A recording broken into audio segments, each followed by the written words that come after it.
things like migration and By output, you mean outcome?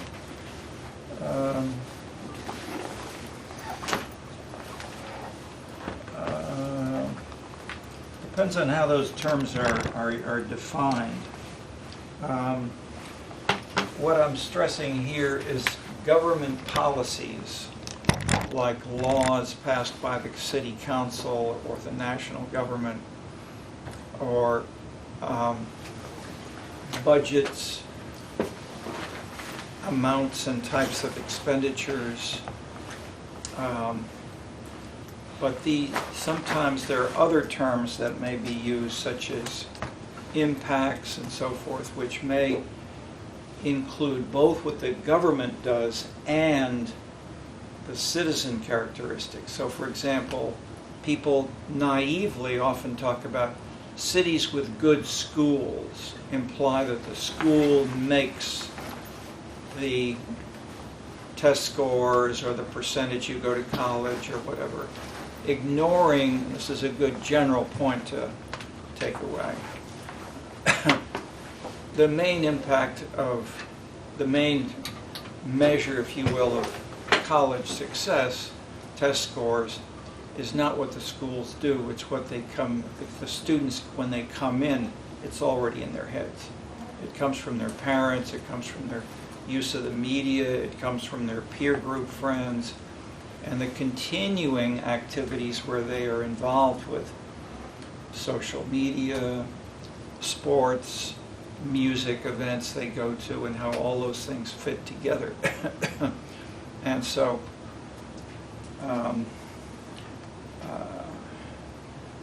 this is less true at the grade school, let's say age 6 to 12. Schools probably have a more fundamental impact on personality and more general traits of lifestyle. When you get to a college, then you get to values and personality. When you get more to PhD level or MBA or postdocs or MDs who are doing a residential, the further you get along, the more you get to a more narrowly focused vocation or let's say specific activity. So that's an important point, for instance, that so there are a couple of, that is, we're bringing up a couple of different meanings here, which are useful because many people confuse these, and you can, as a grad, having studied here, and you're sensitive to this kind of point. If you're working as an advisor to a mayor, or you're writing a political analysis, or you're ordering or you're writing a request for proposals for consultants to advise us on how good a job is our government doing, how do you frame that can lead to very different results. And so, for instance, just one more example. If there are beer cans and broken glass on the streets, and these are more numerous or less numerous, why are those differences from neighborhood to neighborhood? Is it because the Department of Streets and Sanitation are not picking up the garbage, or is it because people are throwing them away as you're passing in your car and you're throwing out your glass and it shatters on the street? And as a cyclist, I'm very, very sensitive to that. Okay,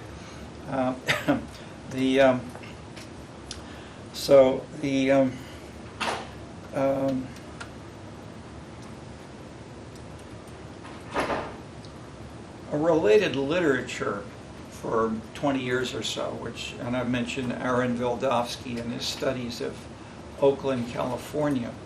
Following his studying national budgeting in Washington, he became more sensitive to the degree to which big budgetary or big national policy decisions only get filtered down with a fair amount of modifications along the way. And this term or label is implementation.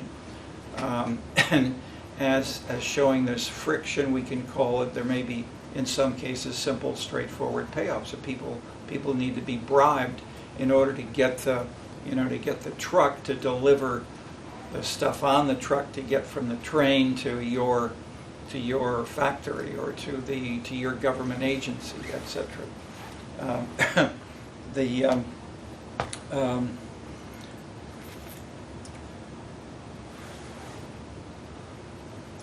There were studies by Robert Lineberry for some Texas, or especially San Antonio. There were other people, several people working in Texas and California. And they came back to compare and contrast with Detroit and Chicago because they got such dramatic, weak impacts from the citizenry, and the greater impact by the rules of the game, we can call them that, the bureaucratic procedures, such as how many library books are there in a library, or how often are there gutters with so much rain in the streets because someone has not been cleaning out the gutters. These may be because people are throwing dirt into the street, but the major simple finding of maybe 15 big studies, and at the beginning people said, oh, it can't be true. That is, especially when you come to cities like Chicago, and the whole literature, everybody's talking about Chicago is this way because of the political machine, because of the ethnicity, because the battles between neighborhoods. I mean, this was the literature, especially by political scientists in the 1920s and 30s. In the 70s, this is probably 70s more or less, these studies, new studies of government agencies, and basically they show that the government agencies had a big impact. That they were following often not Chicago rules or political leaders' laws. They're following their handbooks that they learned, say, in a school of public management or public administration, and that if you have a library and serving this size of the population, you should have so many books, for instance, where do you clean up the garbage first? You should clean up first on the major highways, and less when you get to the smaller.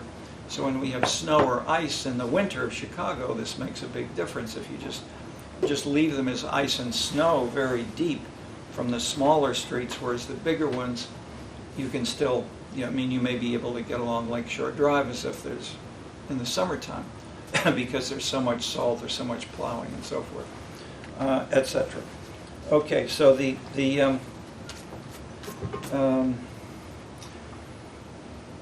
this in turn links with a bigger theory, that is, that these were more empirical studies of cities. The bigger theory from the public choice tradition, so-called within political science, was people like Niskanen, William Niskanen, building on James Buchanan. They basically were looking at the civil servant or the government official himself, and so the narrow version could be they need to be bribed. You need to give them some cash, and they will then give you, they'll plow your street, or they will fix the drain so that the water is not blocking in front of your home. And if you don't pay them, then they don't do it. So that, or if you're getting a ticket from a policeman, you have to give them a bribe in Mexico City, and so only the women were able to give the speeding tickets, for instance, because all the men were expected to take bribes, according to the governor of Mexico City, which was only a decade or so ago. Okay. Niskanen and Buchanan theorized, basically, that's the way everybody is, or as Samuelson put it, life is no longer nasty, brutish, and short. It's nasty, brutish, and long. They're always taking bribes. They're always very narrow, looking at very sort of narrow self-interest, usually materialist, like a bribe. And and I had a sense of this because many of these theorists have looked at national governments and national government agencies. And I've spent several summers working in Washington at the Department of Housing and Urban Development, at the Urban Institute, Brookings Institution, where I went to many meetings with people from different government agencies, also from the White House, from the U.S. Conference of Mayors. Others were lobbying to try to get these agencies to do things better. And why what's taking so long? What's not working?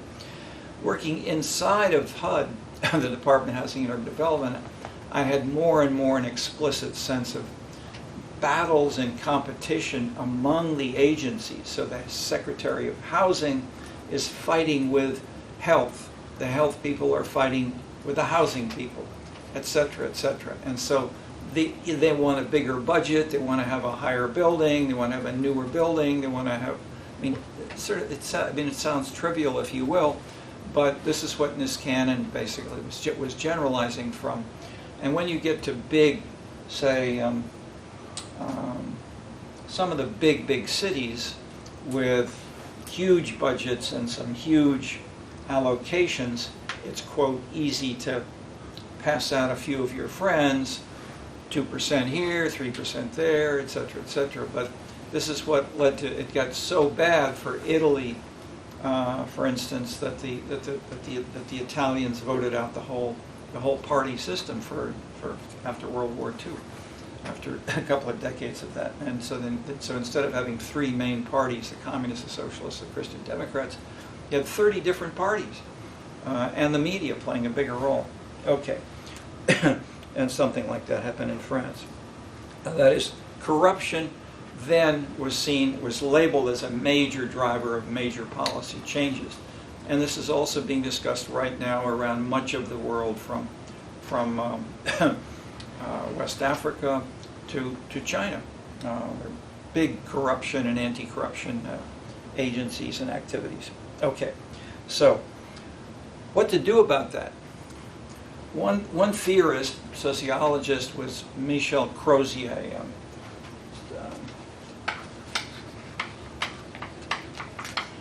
French guy.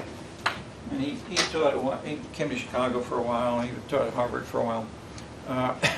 And he wrote a book called The Bureaucratic Phenomenon. But he's building on France, and he was focusing on the strong state of France, but he was theorizing more generally to try to make a bigger. Could we just open the door? Okay, please. Thanks.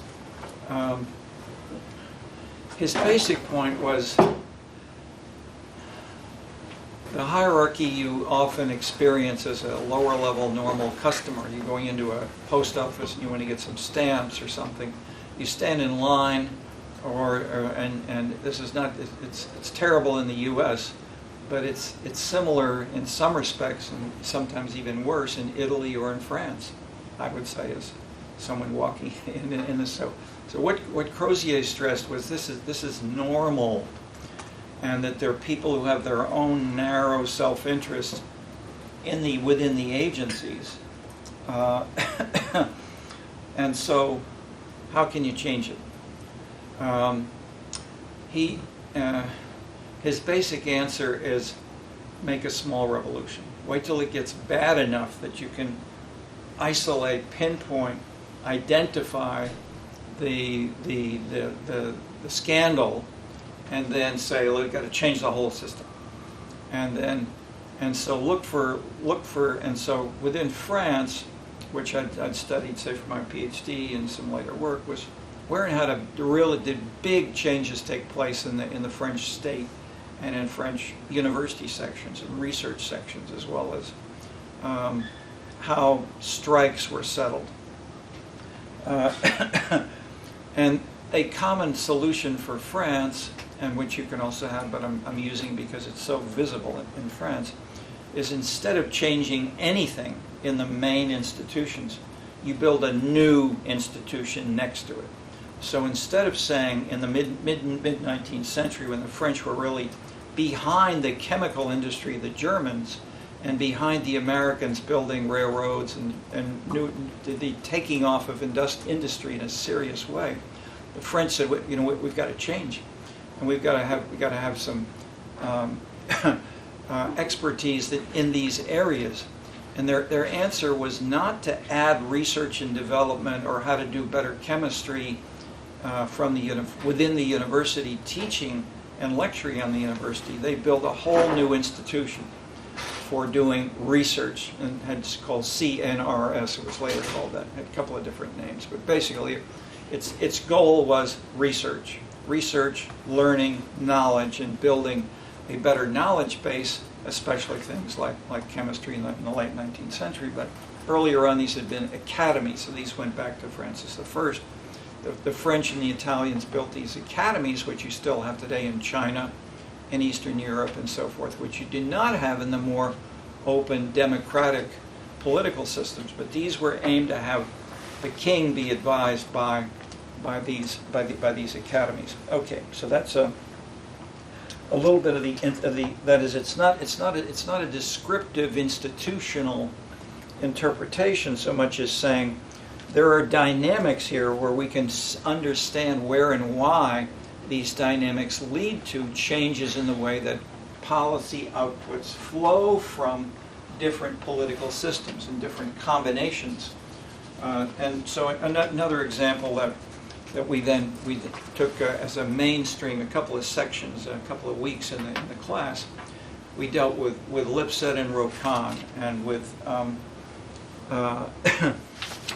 the Schumpeter as well, of course, Wildavsky and Carolyn Weber,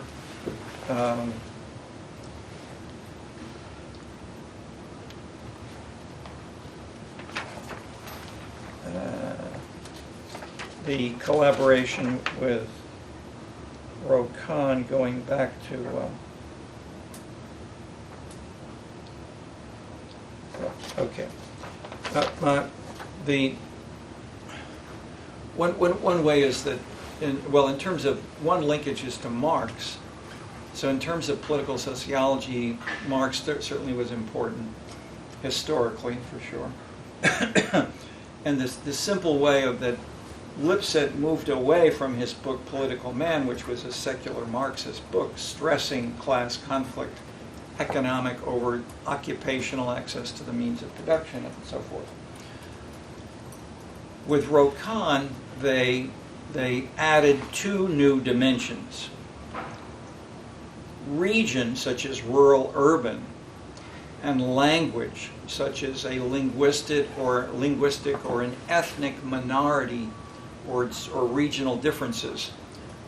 Within Belgium, where you have basically both sort of more Germanic and a more French kind of, or within Switzerland the same way, or within, if you look at the United Kingdom, you have Scotland and Wales with different, at least, accents and more. And then when you get to Ireland, then you've got Catholicism and a bigger, more powerful kind of differences. And to try to interpret where and how these things work, then famously, as I mentioned, Marx himself, writing about this, said, why don't these Irishmen join with the workers of England and create a revolution, under this more advanced industrial society, where it's the first country to have, serious industrialization. And these Irish workers have false consciousness, Marx wrote, and invented that concept.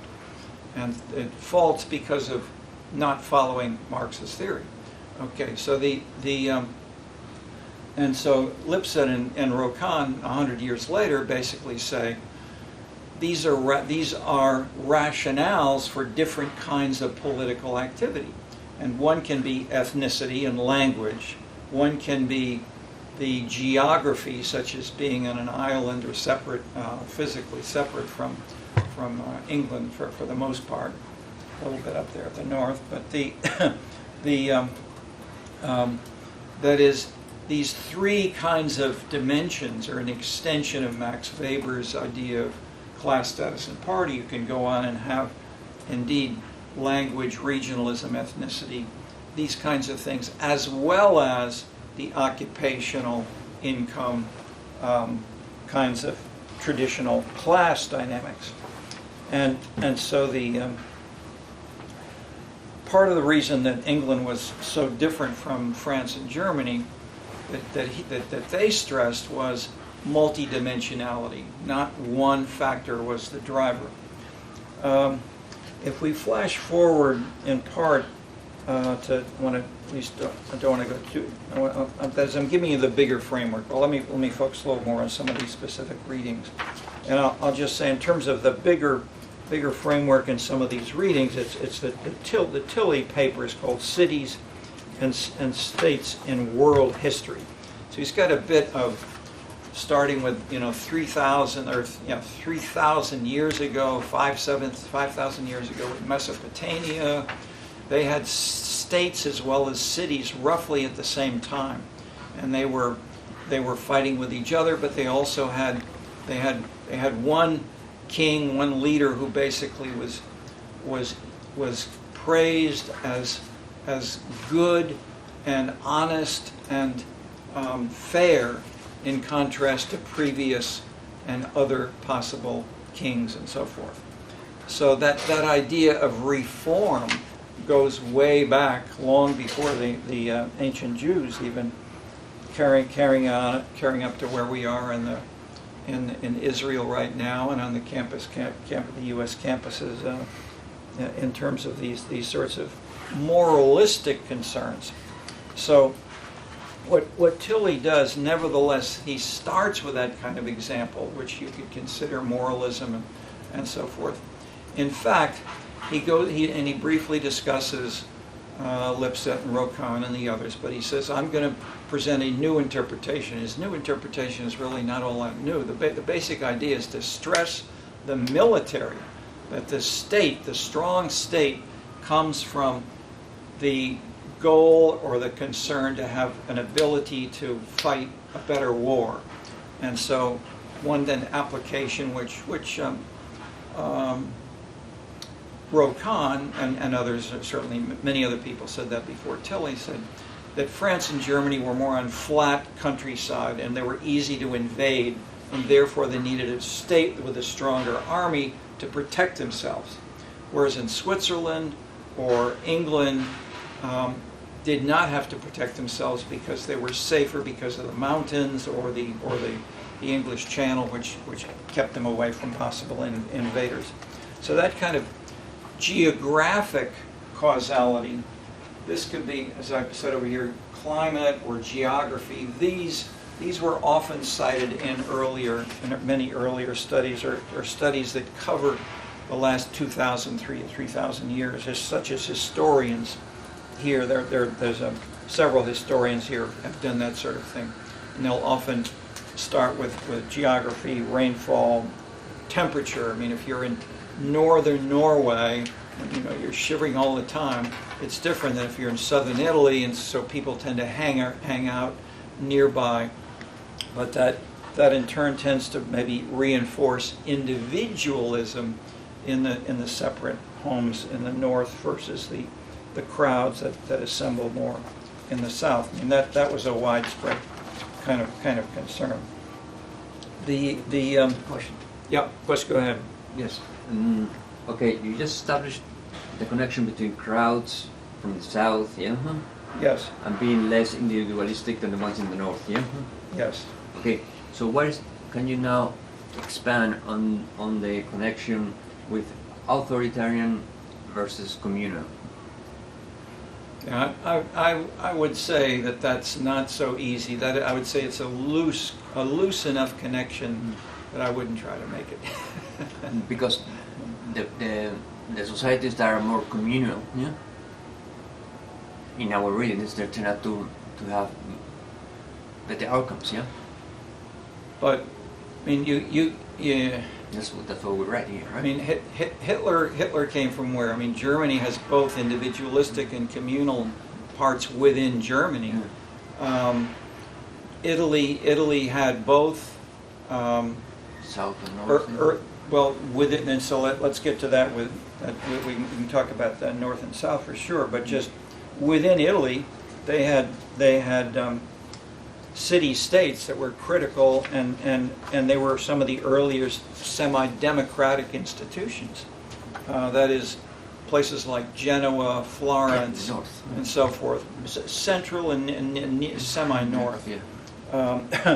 And they were involved in trade, and so let's push on a little bit of that just because in the south there were the Normans, yeah, the Normans from the north, they came, yeah, yes, and they went to Sicily, yeah, yes, and because they came from the north, they were more autocratic, yeah.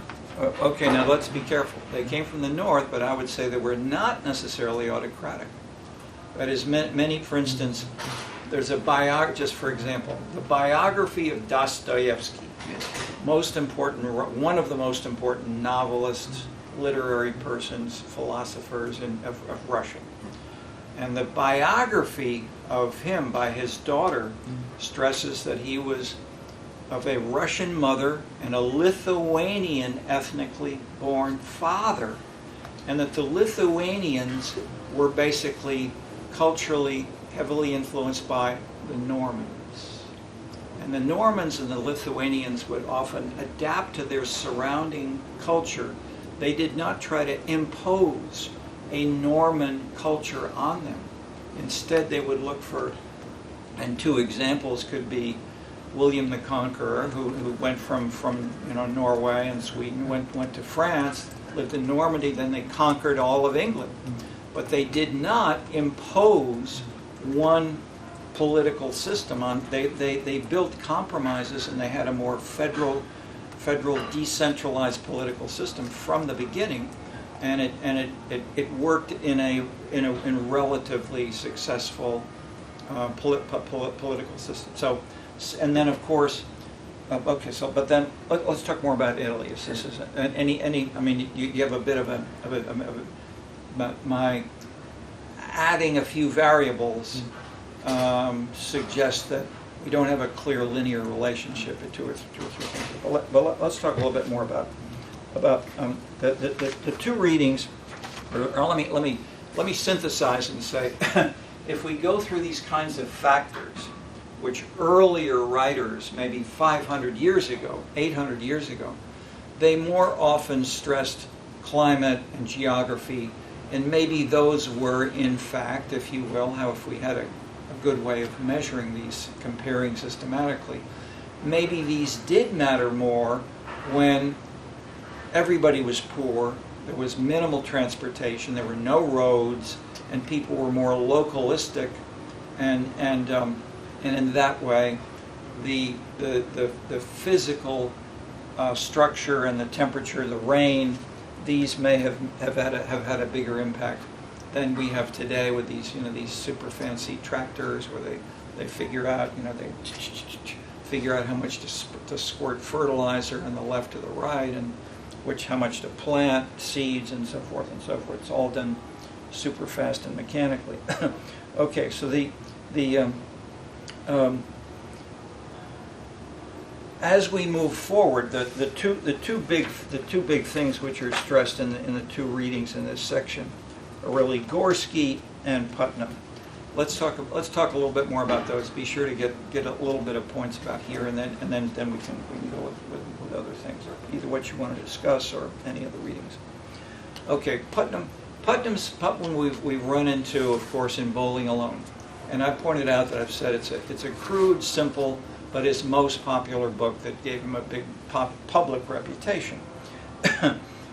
By contrast, some of his books, like this before, I would say, were very creatively done, and later on are more creatively done than Bowling Alone. Okay, so this one, the beauty of this one is to give us some nice examples of a policy output and specifics, and to measure this in all of the regions of Italy. So there's something like 20 or 30 regions of Italy.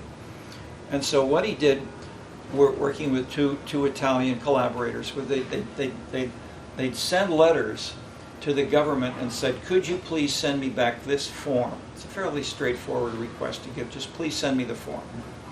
And in many of the government, these are sent to the local government, regional or city, and those were then immediately responded, within a day or two, they got the form through the mail, came with no problems.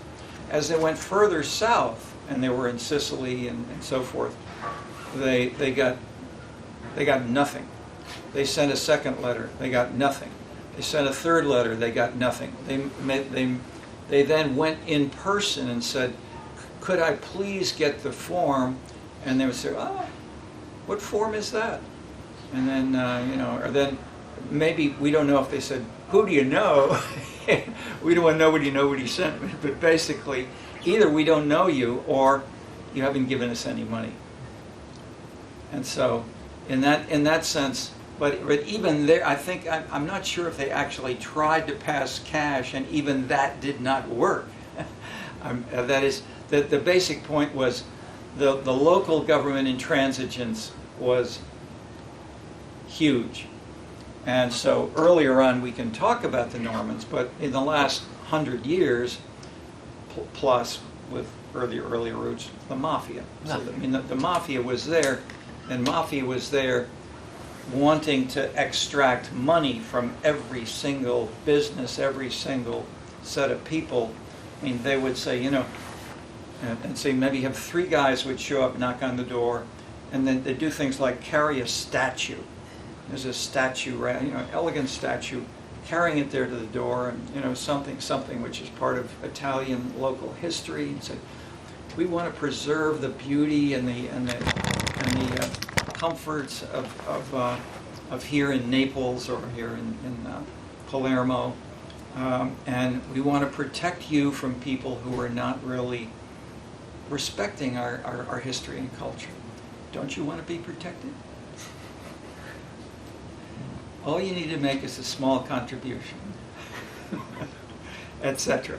Then they go to the next door, and the next door, and the next door. And everybody was paying to be protected. Okay. So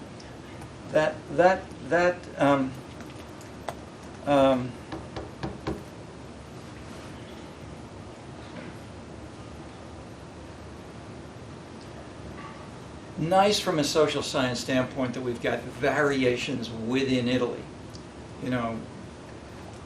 Excellent service, medium, bad, 0. Okay, in different contexts. So then you can say what causes this and what are the combinations, and the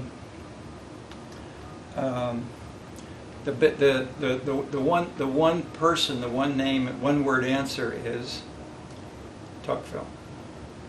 Putnam knew in his mind about Tocqueville, and he sort of brought Tocqueville to it, and he said, these people in the north, they were doing trading, they were talking, they were communicating with other people. They brought the Renaissance to Europe. I mean, they were in the Middle Ages. All they were doing were killing each other and grabbing more land and this or that and so forth. It was small-scale banditry. And so the ideas of becoming more, of bringing things from what they call the Orient, that could have been either the Syria or Egypt, but it could also be China or India. So the Italians started shipping and then going through with the Silk Road. These could bring these things to Europe, and the Italians were the first.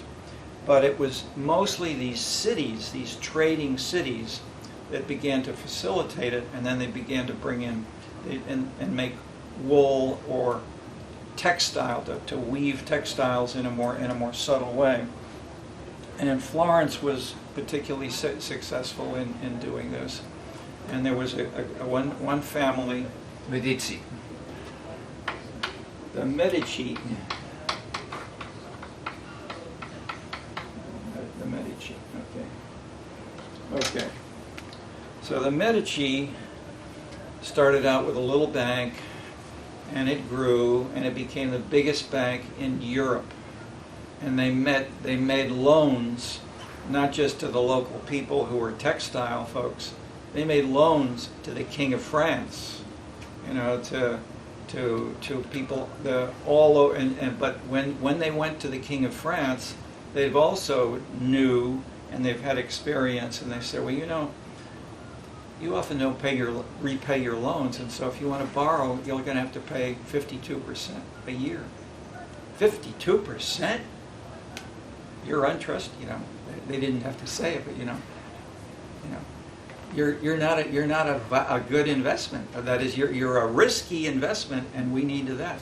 When they went to, and I'm skipping forward and back, when they went to the Dutch, and the Dutch said, you know, we're a little tiny country, and the only way we can protect from Spain that is going to, you know, take us over totally, we have to hire a big army to come and protect us. Please, Mr. Medici, can you give us a lot of money? And he said, you pay your bills, 5%. So he said huge differences in rates if they were, and so the beginnings of that form of capitalism, if you will, interpenetrating the political and the bureaucratic and the military was very important. But what kind of, the Medici didn't have any enforcement capabilities to get the money back from the King of France? Often they'd never get it back. You never get it back, yeah. And so that's why they charge so much in interest. So I mean, if you have 5 kings and 3 pay back and 2 do not, you can still make a fair amount of money. Okay, so the Medici did, and they were very important politically, economically, and there were, I think, 4 popes who came from the Medici, and so they were, and so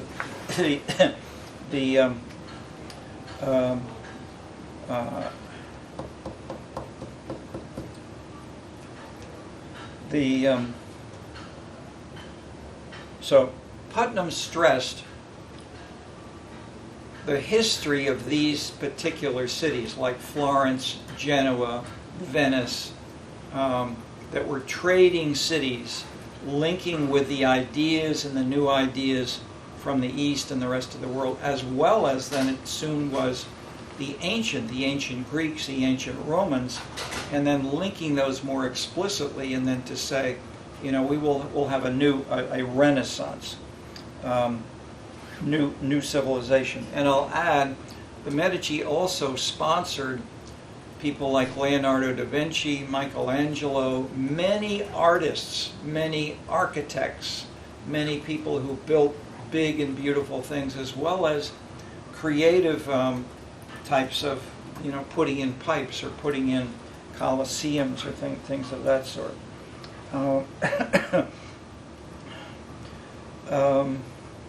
But what held it together, as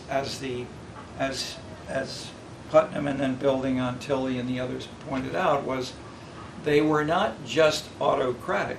It wasn't just that they said, you know, we're more powerful in a crude, simple way of just dropping that term. Rather, these tended to become more democratic. And the person, if you will, some people say the first political scientist was an analyst trying to write a manual, books and so forth, for the Medici when they were leaders in Florence, and his name was? Machiavelli. Machiavelli, there we go. Good job. So Machiavelli, and he especially looked at the Roman history to try to distill where and why was the Roman Empire so successful. And one thing which he stressed was, don't just try to be authoritarian and beat down the people who are there. Listen to and try to be responsive and make the people who you are governing or leading be happy. And to try to, maybe not too much democracy, but at least have the citizens responsive. Many of the Roman troops, military, were not Roman at all. They were not Italian. They could be from Greece. They could be from, Yugoslavia, from Macedonia. They could be from many different places, and they were recruited, and they were then paid off with given, if you conquer the next country, we'll give you, 20% of all the farms. And so they were given out booty, and then you can intermarry, you can have your children be involved with that, and so you had the Roman Empire spread around much of the whole European continent up until in part even into England. They weren't that active all the way as you got up to northern England, but nevertheless, the Romans, and that's one of the big reasons as to why continental Europe was and is different from England, the Netherlands, and Switzerland, which have been stressed by many of the later writers.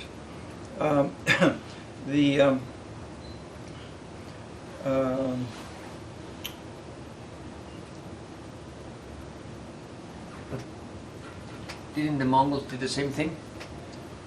You say the Mongols? Yeah, the Mongols only took, they left the political stability there. They only took 15% taxes, yeah. But those countries now, they are autocratic, they're not democracies. Yes, and so that's a good point. And so in that sense, both of these decentralized administrations by the Mongols and the Medici and others, they took different outcomes. They went to very different outcomes in terms of not always having hierarchy or whatever. So that's not a causality for us then, because we have we cannot use it as an example because we have the same thing, the same variable giving us two different outcomes. Yes. So in the sense that we don't have a simple, clear plus series of signs or strong paths. So it's not 0.9, it's 0.2 maybe, that you've heard me say. 0.1, 0.15 is the average in many of the sciences, whether it's biology or economics or political science. Nevertheless, Machiavelli, even though he was brilliant, and he distilled these interesting ideas, the Medici kicked him out, and they said, you can't live in Florence, and he wasn't that far away. He could still see Florence. I think it was Chianti. Chianti is a region, a wine region, where they grow a lot of wine, but it doesn't have the culture and the activities of the city of Florence. And so he was very sad, but he nevertheless. Why did he kick him out? Sorry? Why he got kicked out?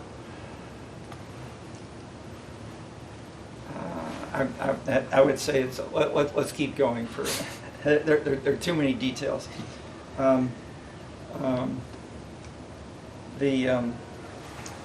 Some people in this building have worked hard and long on those questions, which I won't elaborate.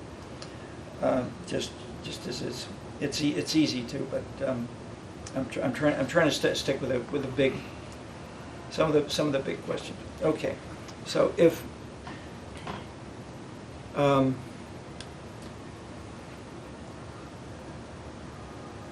basically, the positive model, if you will, if I've talked to you briefly about the Normans and the South, the later mafia, the continuation of the strong patrimony, if you will, the large landowners, the peasant-style life, where the land was still owned largely by the landowners, and the peasants would often work on the land but did not own the land.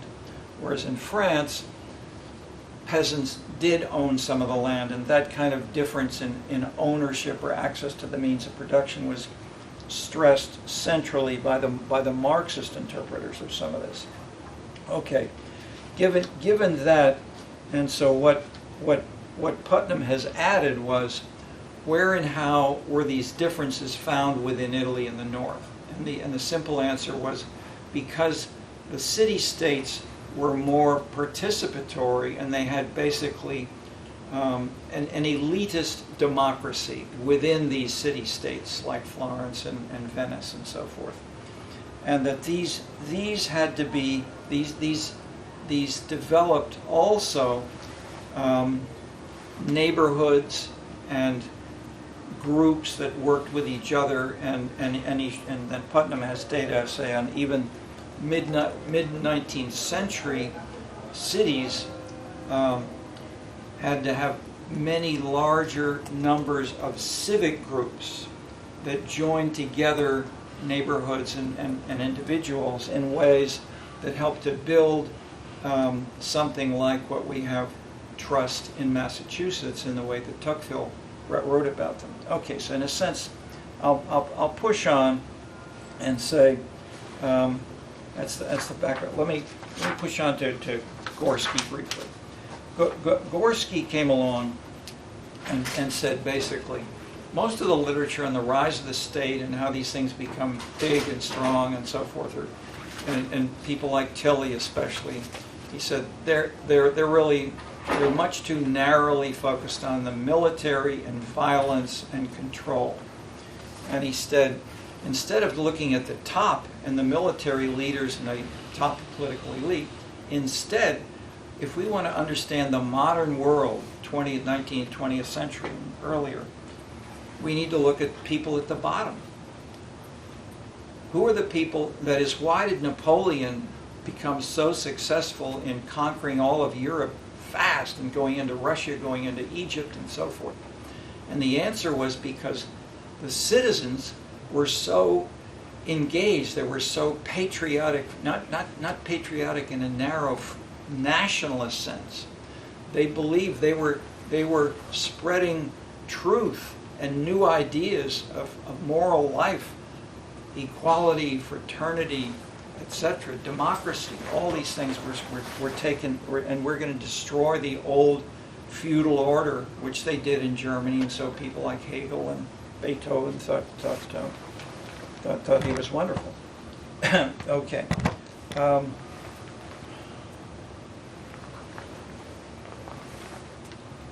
Gorski said, that's a good step in the right direction of having morale, not just nationalism, which I'm mentioning because your IR thesis is on nationalism. Yeah. That's part of it, but morale is different from, that is, you can be a nationalist, but you may not think for yourself. Okay, so what the think for yourself part is Gorski. So Gorski then really dug into this for years, and basically his narrowly framed variable is Calvinism.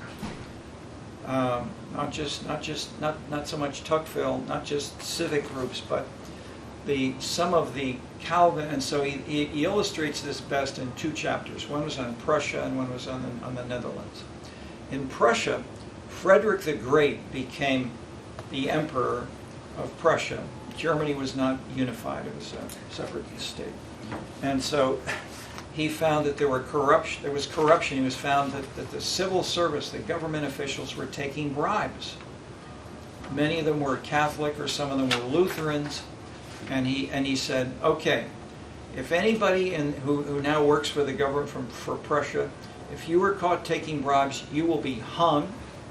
And if you don't, and you must join my religion, Calvinism, not Lutheran and not Catholic. You must be a Calvinist because you must be a moralistic administrator of doing a good Prussian bureaucracy. And so when Weber,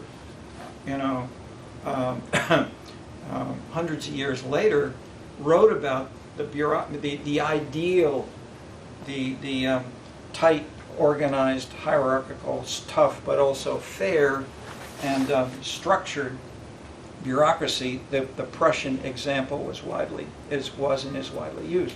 Okay, so Gorski says, okay, that's one example of how this led to modernism, in the sense not just from the top but from the bottom up. I mean, imposed by the emperor, but nevertheless, he didn't say. That is, what he did was to try to say how you provide your service is to show and to build a citizenry who can work with us in a fair and honest way, relatively speaking. The chapter on the Netherlands went even further in the sense of saying that the churches, that there was basically no strong national state. And that was even more true in Switzerland, and where they had Calvinism. Calvinism went from Calvin left Paris, he went to Switzerland, and then some other Calvinists went to the Netherlands, and so and then bits of them are around the coast of England.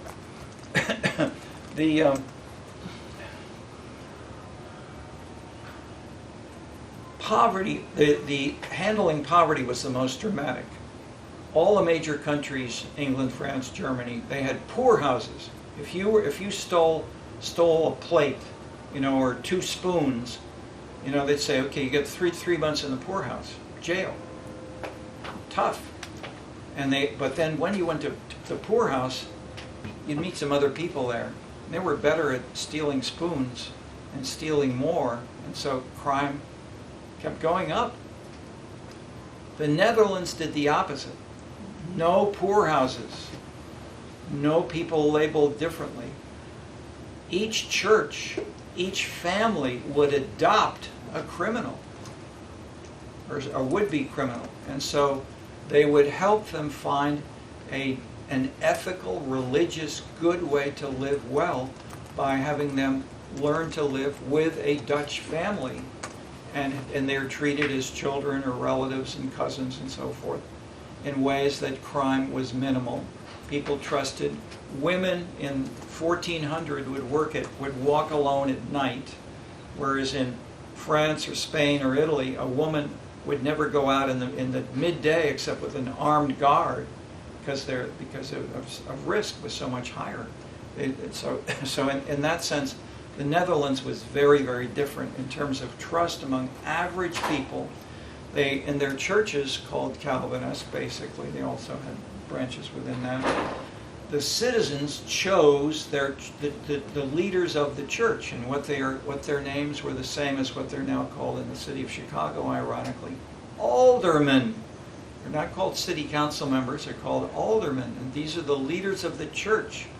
And the church thus was a major institution in guiding the moral life, trusting, political decisions, support, in a sense. So in the same way that later on, when the Calvinists came to New England, the church was the most important institution that Tocqueville talked about in America. This was the source of the little civic group. These were mainly little churches. Okay, so let me see what we're getting on here. It's 5:44. Okay, I'll just say, when I've said a word about most of the readings. I have little notes there, but these are the big points. Let me stop for a bit and see if we have other. And you've been both asking and you've been answering some of the questions wonderfully well. So let me stop for a bit if you have other things you want to read. You want to bring up either from readings or anything else. And any ways of linking this back to the whole course.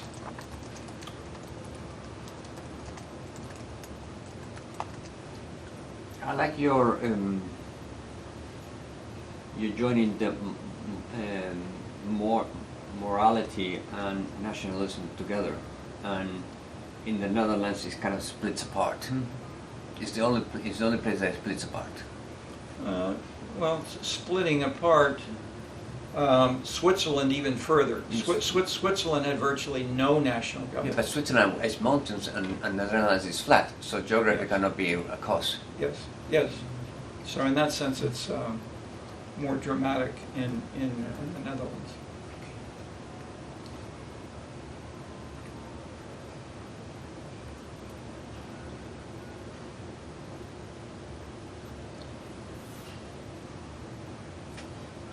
Questions from you two others? Thanks.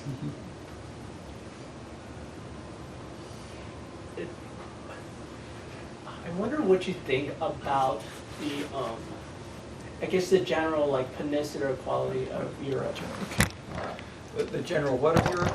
Peninsular quality of your meaning, like Peninsular? In what sense? like ocean facing. You have a Mediterranean right by your doorsteps, or in the northwest you have the North Sea or like the Baltic. You have a lot of seas. Versus like in China, for example, you only have like southeastern coastal areas that were like I think I would say maybe like from the Han or what in later dynasties were literally just dominated by the eponymous Taiwan. Okay, but like the otherwise like you don't have a lot of I guess like sea routes, and then like you're basically like trading with yourself if you just go along the coast, and if you don't go far enough. Whereas like in Europe, you just by boat you can reach another country pretty easily. So it's like, does that have anything to do with like, like maybe not on the basic level of like unity versus like diversity of like different countries and national states, etc. But like, for example, perhaps like on the form of government or like I don't know, like what do you just generally think about that? Because like we're talking about it on a really high level right now. Well, that's the first variable that many people talked about, say 500, 300 years ago, was yes, trade or accessibility or isolation in the Swiss mountains or the English Channel and keeping them more sacred. And or Chinese specialists have also, not just for historic distance reasons, but also there were active trading going on in places like Shanghai, Canton, and later in Hong Kong and so forth, in ways that the inland Chinese were drastically different. So you had, and there are 4 regions now. I'm involved with people in China writing PhD theses, and we'll talk about Southwest China cities as saying that this has or Northeast Chinese cities as having a sense of cultural distinctiveness. But so yes, probably they're in Shanghai, and they say that the differences between one more, which is more relating the physical to the social, to the civic, to the engagement, and to the new potentially participatory, was like 19th century France, where civic groups were illegal. You couldn't have anything. The Chinese, the Japanese, the Koreans do not have this. They've had stronger, and sometimes in different ways prohibited, but they certainly have not encouraged and permitted this kind of civic sorts of activities, which developed in England and in the U.S. In the late 20th century, the Chinese, the Japanese, and the Koreans all have developed, the Taiwanese have developed a lot of civic groups, sparked in part by floods and having the people living way up in the mountains badly chopped down too many trees, and the flooding did not keep the trees watered in the mountains of inland China. It rushed down into the rivers, and they flooded in ways that people died. And so that in turn led to mobilization that students, I had a teaching assistant who said, I must go back to China. I can't just stay here and see the Chinese die that way. And he left the University of Chicago, miles away. He didn't have to go out home, but he did because of social media, because of seeing these images and so forth. But there was, in our book called The Third Sector, we have data on this, and this was an explosion in that. We had to go just a little longer because we booked real late. So we'll just go maybe 10, about 10 minutes more. Sure. Okay. So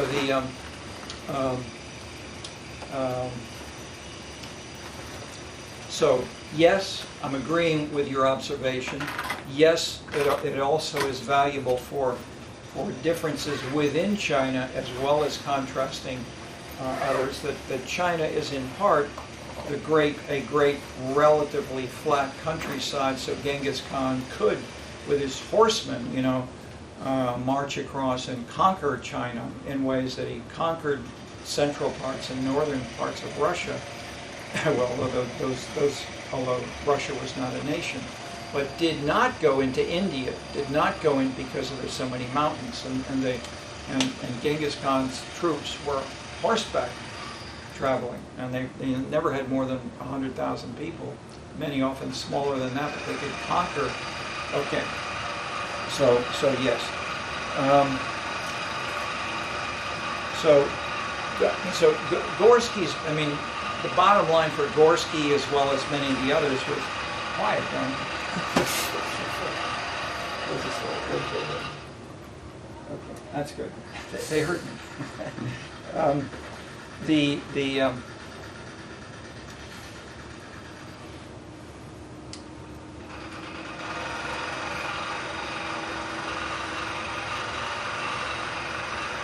The Chinese and many others are now asking where and how can we be more responsive to the citizenry, not necessarily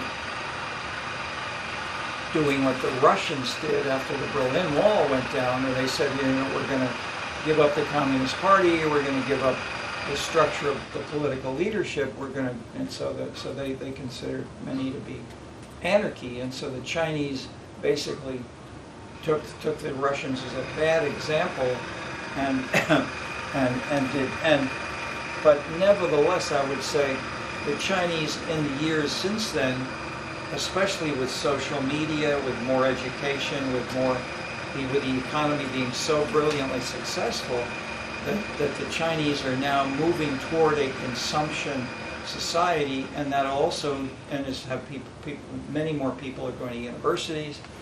They're not ready to act or think as machines or tools in a machine. They want to think for themselves. I mean, they go to France, they go to the U.S., they get PhDs, MDs, engineers. They come back to China, and they're harder to say, do that. And that's true all around the world. And so what Gorsky is trying to basically say is, this comes from these examples, and these leading examples were there 500 years ago. It's not just fighting for turf or land or the name, whatever. Okay, so let me stop for anything else you want to raise.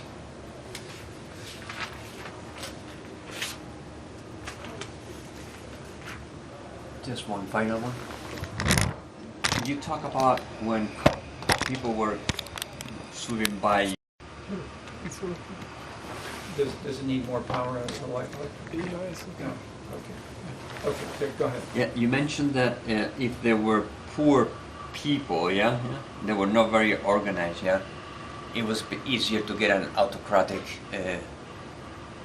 leader, and when there were rich regions, yeah, they just pull 50% of their taxes, yeah, and let them have their own political organizations. Can we draw a line between rich and poor? Well, Lipset, following his Marxist background, one of his central papers in the Political Man was to say, and he used in the old days cross tabulations. He didn't use correlations or regressions. He didn't have 50 or 10 variables controlled.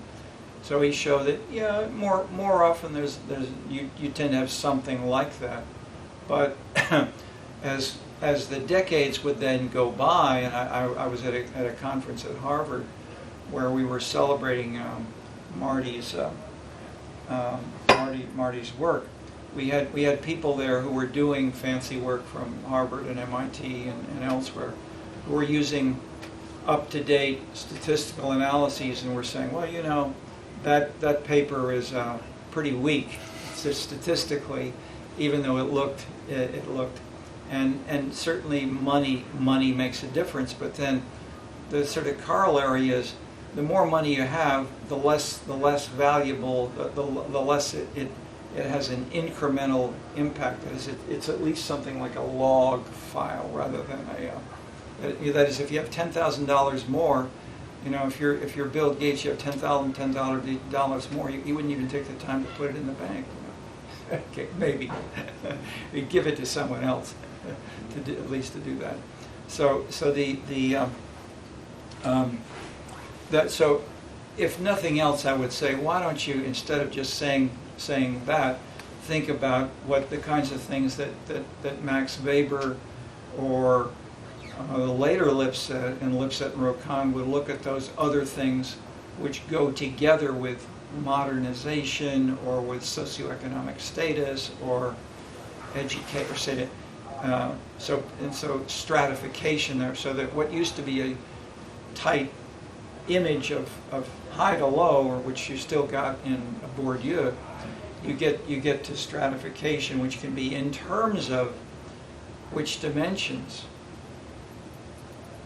how you do your toenails, how healthy you are, what your bone density is, how fast you can run, what your GRE score is. All these things are dimensions that you can classify citizens on, and they can be, you can be the best person in the quarter-mile run, or in my neighborhood, where the guys are really working on being top basketball players, maybe football, and writing rap songs, new music, etc.